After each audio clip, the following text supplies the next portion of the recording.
The solitude of the Wyoming high country was a bomb Gideon Kane applied to wounds he could not name. It was 1874 and the war was nearly a decade gone, but its ghost still walked with him in the thin cold air. His cabin, a squat structure of hewn logs chinked with mud, stood a stone's throw from a frozen creek, its back pressed against a stand of unyielding pines heavy with snow. He had built it himself, a fortress against memory, against the world of men that had failed him. He was a tall man made lean by hard work. His face, weathered by sun and wind, was a map of past hardships, with lines etched around the color of a stormy sky. His hands were calloused and capable, as comfortable with an axe as they had once been with a rifle. He worked as a ranch hand for a cattleman whose spread was a half-day's ride away, taking his pay in supplies and the right to be left alone. Town was a place he avoided. Lander was a raw settlement filled with noise and judgment. He saw in their faces the same blind certainty that had sent boys, his own brother among them, into the meat grinder of war. The thunder of cannon still echoed in his quietest moments, so he kept to his cabin, to the company of the silent, snow-covered landscape and the unsparing mountains. That winter had been a bitter one, relentless in its assault. A blizzard had been raging for 2 days, a maelstrom of wind and blinding snow that had buried the high country under a deep, white blanket. The world outside his small cabin had been reduced to a roaring, white chaos. It was in the deceptive quiet of the storm's lull that he heard it, a sound that did not belong to the wilderness. It was human. A thin, desperate shriek, swallowed almost immediately by the wind's howl, followed by another just like it. Gideon froze, his head cocked. He thought he had imagined it. Another phantom from a past filled with cries. Then it came again, fainter this time, but unmistakable. His body moved before his mind had fully consented. He pulled on his heavy coat, wrapped a scarf around his face, and plunged into the waist-deep snow. The cold was a physical blow, and the wind, a living thing that tore at his breath. He fought his way forward, his eyes scanning the white expanse. And then he saw them, a flash of dark fabric and pale skin, not one figure, but two, huddled together against a snowdrift, their strength clearly failing. They were caught, two fragile anchors in a world of violent motion. He did not hesitate. He pushed through the biting wind and deep snow, the effort a burning strain on his lungs. As he got closer, he could see they were identical. Two young Chinese women, their dark hair crusted with ice, their faces pale with cold. One had her arm hooked desperately around her sister, while the other had her eyes closed, her face slack with near unconsciousness.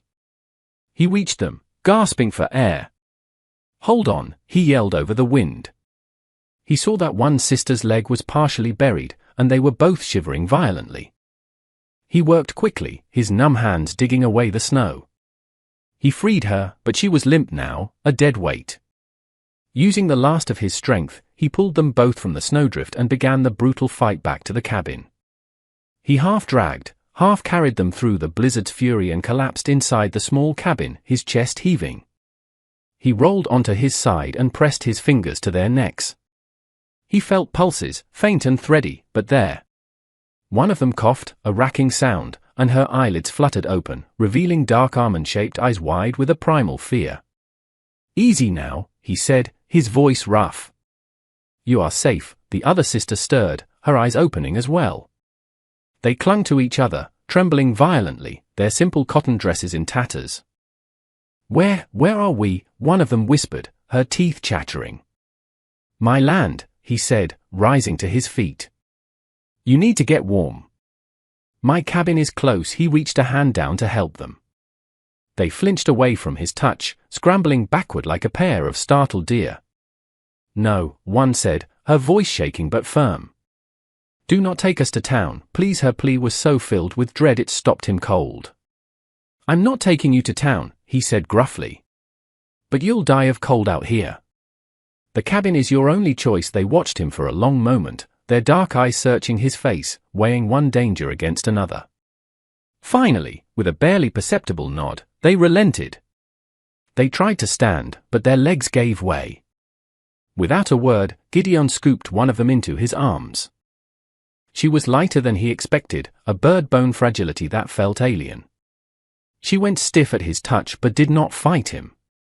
He carried her to the cabin, then returned for her sister, a mirror image of the first rescue. He pushed the cabin door open and carried the second woman inside. The small one-room space was spare and orderly. A stone fireplace, a narrow cot, a rough-sawn table, and 2 chairs. It was the scent of the place, of smoke, coffee, and solitude, that seemed to unnerve them most. They were an intrusion, and they all knew it. He set the second sister down in the chair closest to the hearth. "Get those wet things off," he ordered, his back already turned as he added more wood to the fire. It was a command born of practicality. He did not look at them, giving them what little privacy the small room allowed. The silence was thick, broken only by the crackle of the flames and the sound of their chattering teeth. He felt a flash of irritation. He had not asked for this, for 2 half-frozen women with fear in their eyes to disrupt the quiet rhythm of his life. Yet, as he listened to the soft rustle of wet fabric being peeled from skin, a different feeling stirred in him, something akin to curiosity. Who were they, and what were they running from that was worse than a raging blizzard? He finally allowed himself to look at them. They were huddled together in his spare blanket, their wet clothes draped over the other chair. Their dark hair was a tangled mess, and bruises were already purpling on their skin. "My name is Gideon Kane," he said, breaking the silence. One of them looked up, her dark eyes meeting his for the first time without immediate fear. "I am Leanne," she whispered, her voice soft. Her sister added, "I am Maya." They sat that way for a long time, sipping the hot, bitter coffee he gave them. He watched them and saw the way they flinched when a log popped in the fire. They were wound tight with secrets. As dusk settled, an awkward tension fell between them. There was only one cot. "You take the bed," he said, his tone leaving no room for argument. "I'll sleep by the fire." They nodded, their eyes downcast. He laid out his bedroll on the rough plank floor, keeping his back to them. He was acutely aware of their every movement, the soft rustle as they moved to the cot together.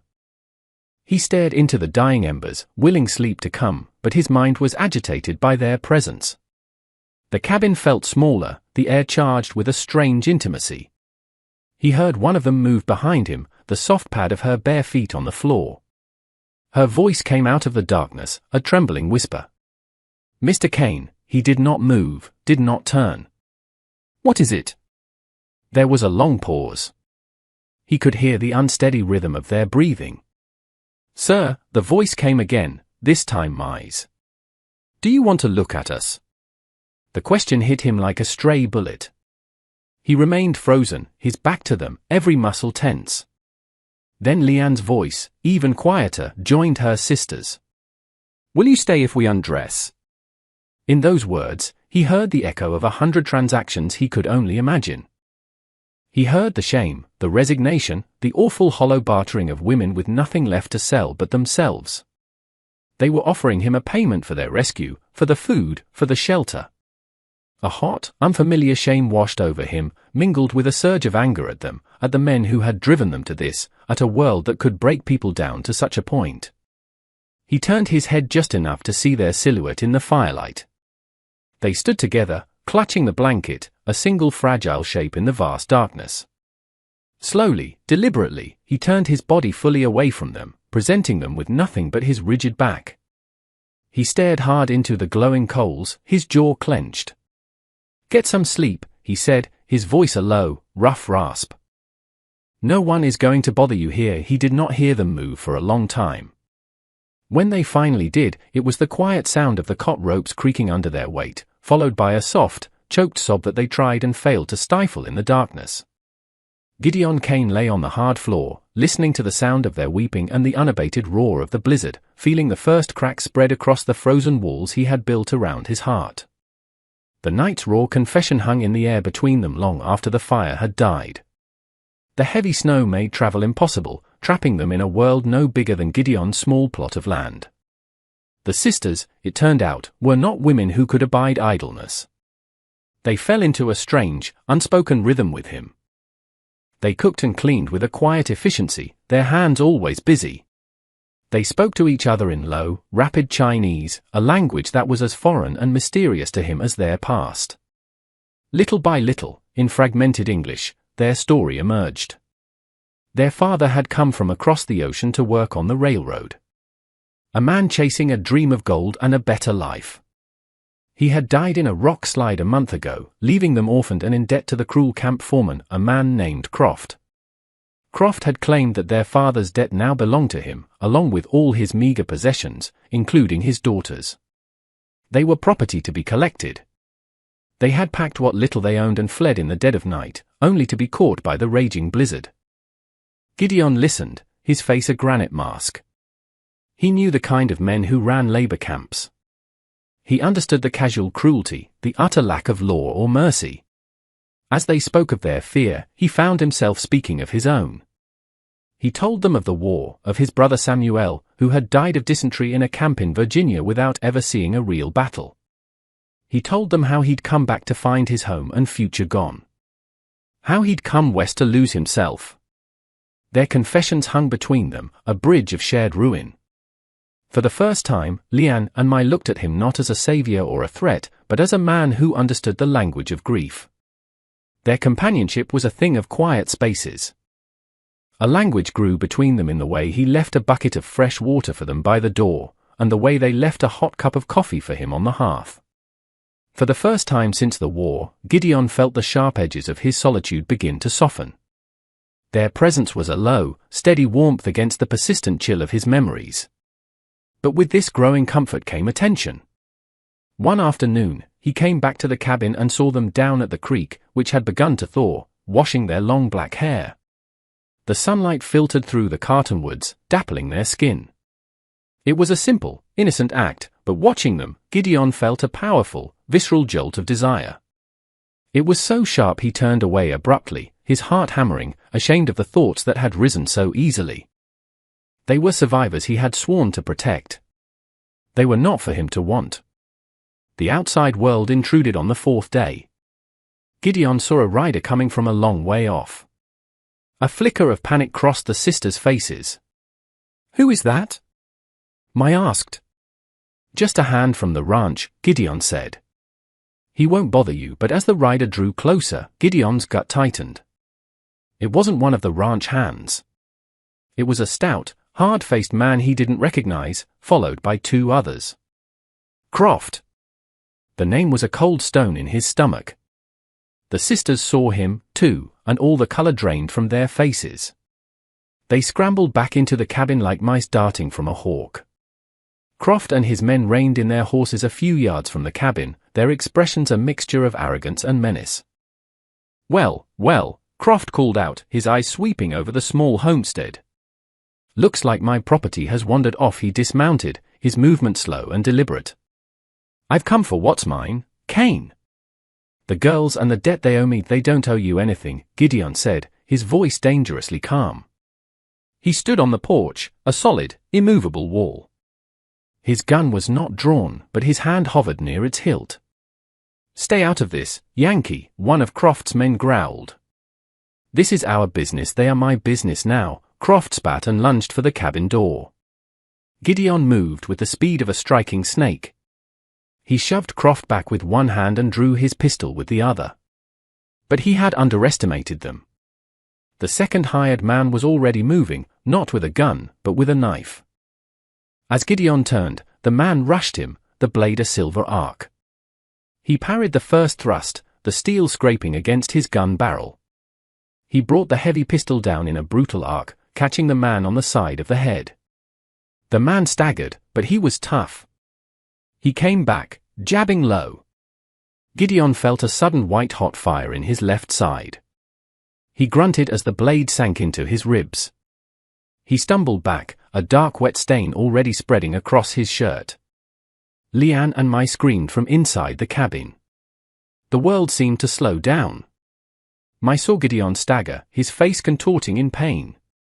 She saw Croft smile, a cruel, triumphant smirk. In that moment, something inside her snapped. The fear, the grief, the years of helplessness, they burned away, leaving behind a core of pure rage. The heavy iron skillet she'd been cleaning sat on the hearth. Without thinking, she grabbed it. As the man who had stabbed Gideon turned toward the door, Mai burst out, swinging the skillet with all her might. The heavy cast iron connected with the man's head with a sickening crack. He crumpled to the ground without a sound. Everything froze. Croft and his remaining man stared, stunned at the small woman holding the skillet, her chest heaving. In that frozen moment, Gideon, despite the searing pain in his side, pushed himself off the wall. He fired his pistol, not at Croft, but at the ground near his feet. The shot kicked up a spray of dirt that made Croft yelp and jump back. "Get out of here," Gideon growled, his voice strained but full of menace. "And if you ever come back, I'll bury you on this land." Croft looked from Gideon's smoking gun to the unconscious man on the ground, and then to the two women standing together on the porch, one with a skillet, the other with eyes blazing with defiance. The odds had changed. He cursed, grabbed the reins of his man's horse, and rode away, leaving his wounded companion in the dust. The weeks that followed were a blur of pain and healing. The doctor from Lander, summoned by a ranch hand, declared that the knife had missed anything vital but had gone deep. Gideon's small cabin became a sickbed. Time was measured by the changing of bandages and the slow return of color to his face. Leanne and Mai never left his side. They were fierce, tireless guardians of his recovery, their roles shifting from rescued to caretakers. In this crucible of vulnerability, the last of their walls crumbled. He was no longer just the strong rescuer, and they were no longer fragile victims. They were a man and two women bound by a shared fight. In the long, quiet nights, they lay beside him on the narrow cot, their warm presence a comfort against the pain. It was in these dark hours that his own ghosts came for him. The war, which he had kept locked away, broke free in his fevered dreams. He would cry out in his sleep, his body thrashing. "Samuel," he would shout, his voice thick with an old, unhealed agony. They did not try to wake him. Instead, they would lean close, their voices a lifeline in his sea of memory. "You are not there, Gideon," Leanne would whisper. "The war is over," I would add, "you are here with us." "You are safe," they would describe the room, the pattern of the moonlight, the weight of the quilt, until the tension left his body, and he would quiet, his hand finding theirs in the darkness. They were calming the ghosts that had haunted his solitude. His physical strength returned slowly. One afternoon, he took his first few shuffling steps to the window, leaning on them for support. They stood there, looking out at the now calm and clear landscape. He looked at the women who had nursed him, who had fought for him, who had faced down his demons with nothing but the soft power of their voices. He saw his future standing right there beside him. The thought of a life without them was a cold, empty void. He had nothing to offer but the simple, profound truth of his heart. "This place," he said, his voice a low, rough whisper. "It could be your home, if you'll have it." Tears welled in Leanne's eyes. Mai smiled, a fragile, beautiful thing. They were as broken in their own ways as he was. Mai answered his offer with a question of her own, the same one from that first terrifying night, but now stripped of all its shame and filled with a new, hopeful meaning. "Will you stay, Gideon?" He did not need to answer. He simply leaned in and kissed Leanne, then Mai, a gentle kiss of acceptance and promise. He was home. They did not stay in the old cabin. Together they built a new home on a rise overlooking the creek, with a porch for watching the sunset. They built it with their own hands, every log a testament to the life they were forging together. The seasons turned. Their life settled into a peaceful, hard-working rhythm. One late summer afternoon, they rode out together along the creek. As they rode, Leanne's hand slipped from her reins and found his. A moment later, Mai's hand covered both of theirs, a simple gesture of belonging. He looked over at them, at their faces, which were no longer haunted by fear but were instead softened by love and lit by genuine, radiant smiles. And in that moment, he smiled back, a rare, true smile that reached his stormy eyes and erased the last shadows of the war, of the grief, of the solitude. The pain they had all carried had not vanished. The ghosts were still there. But now they rested quietly between the three of them, held in the space of their shared life, no longer a weight to be carried alone.